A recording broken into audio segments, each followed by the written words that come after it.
Good afternoon, this is a Tok presentation about the ethics of world records.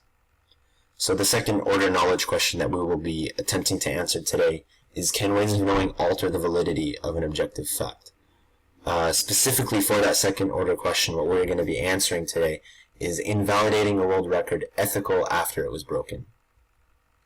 So in 2008, the Beijing Olympics occurred. Obviously, they were held in Beijing, China. But the biggest thing here that people were looking forward to was Michael Phelps. He was an up-and-coming swimmer. People already knew how good he was, but he made a claim that he was going to break every world record in every event he swam, while also winning a total of 8 gold medals, which would break the world record for the most gold medals won by one swimmer, which was previously 7. In 2008, obviously, we all know this, he broke the world record. He got all 8 gold medals.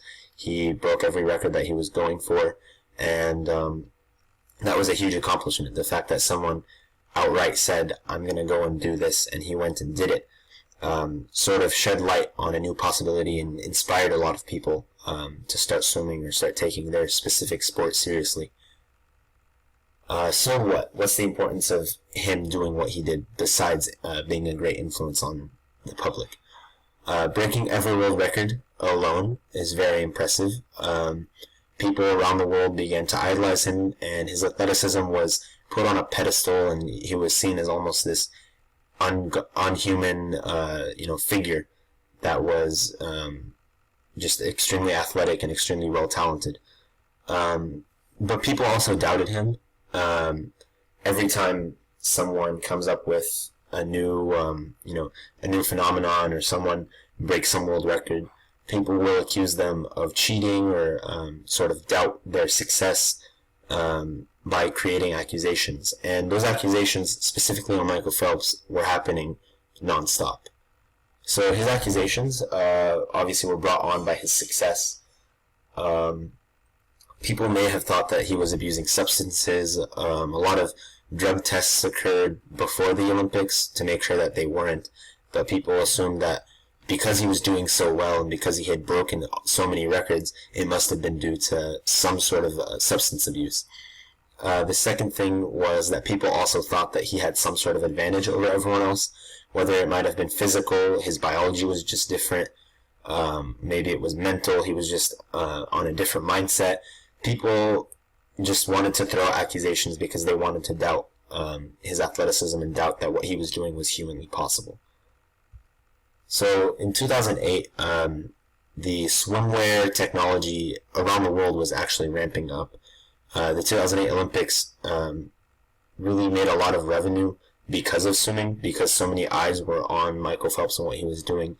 And so the swimwear industry really started to ramp up sales and ramp up technological advancement in their swimwear. So in 2008, they created this new razor suit, and every swimmer in the pool and every swimmer in the Olympics was wearing this or some sort of variation of the same suit. The suits were made of a NASA-developed material called elastane nylon, which is sort of just like a nylon material, but it had an elastic, binding to it, almost like rubber bands or almost like rubber itself. There was woven threads throughout the entire fabric.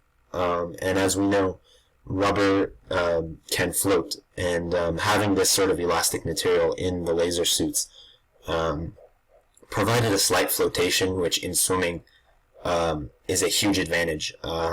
The higher you are in the water, the less drag you create for yourself and the more hydrodynamic you are. So having this slight flotation was, sort of an advantage that all the swimmers felt. So along with the streamlined fit, it also just created a more hydrodynamic swim for the swimmers without them putting much effort. So again, what's the importance of any of that? The technology used in the suits was thought to be almost too good. Swimmers in and out of the pool were doubting what Michael Phelps was doing because they thought that, maybe the suits were enhancing his performance, maybe he was, abusing substances again, something was off with his performance. People associated Phelps' astonishing performance with the new and improved technology of the laser suits, which would be understandable. the suits were made specifically to help swimmers perform at a higher level and perform more efficiently in their stroke.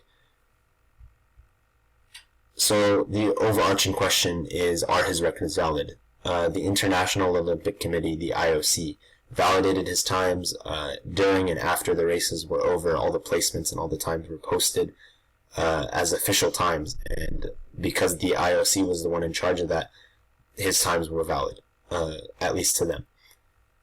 Even after some debate, he did swim the events, and so because he swam them and he was under no influence of any sort of substances, then his times were considered legal. Probably the biggest argument that I will be going back to a lot that the IOC used was that because everyone in the pool used the same suit, then there was no real advantage. If one person was using the suit, or if a few people were and they were doing really well, then obviously there would be. But because everyone was on the same level playing field, the advantage is, non-existent. Maybe the times were faster for all the swimmers than what was thought to be previously possible, but they were legal nonetheless. If you watched any of the 2008 swimming events, you could notice that a large majority of the swimmers in the pool were actually breaking the previous world record. They might not have won the race like Michael Phelps, but regardless, they were breaking the record by seconds, as if it was not that big of a deal. So probably the biggest thing that happened because of the swimming, because of these suits, at least for swimming, was that full body swimwear was banned from all levels of competition. So whether that be in high school or club swimming or professional swimming or even in the Olympics, having a full body suit was banned. Even longer suits, so pantsuits that were used, sort of full leggings, those were also banned.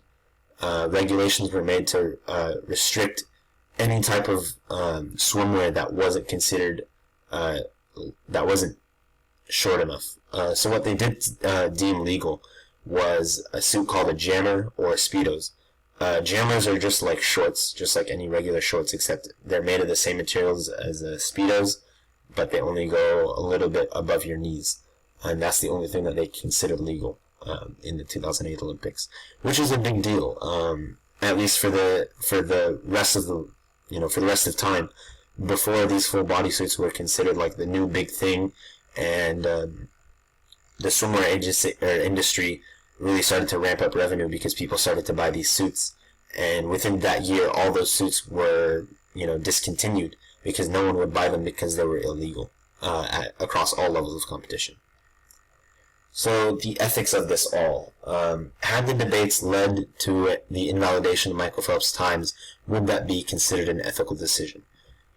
In my eyes, as well as the IOC, no, that decision would not have been ethical, purely because, again, everyone was wearing the suits, and no one was under the influence of anything. So to them, the only option was to validate those times. But if they did want to invalidate his times because they were so almost inhumanly, quick, it would be understandable if they could have made a case, a stronger case, or they could have harped on it even more if they wanted to invalidate Michael Phelps' times. The point of the Olympics, again, is to showcase an athlete's talent. So if the times were based on the uniform rather than performance, then it would make sense to invalidate them, because if someone was wearing something that would make them better, then obviously that would be considered unethical for either them to wear it, or it would be considered ethical for the agency to invalidate those times. So the last thing, as long as everyone was wearing the suit at the same time, then the playing field is level and there was no real advantage. If one person or if a few people in the pool were wearing the suits and they were doing obviously better than everyone else, then maybe a case could be made for the invalidation of the times that Michael Phelps or any of the swimmers swam.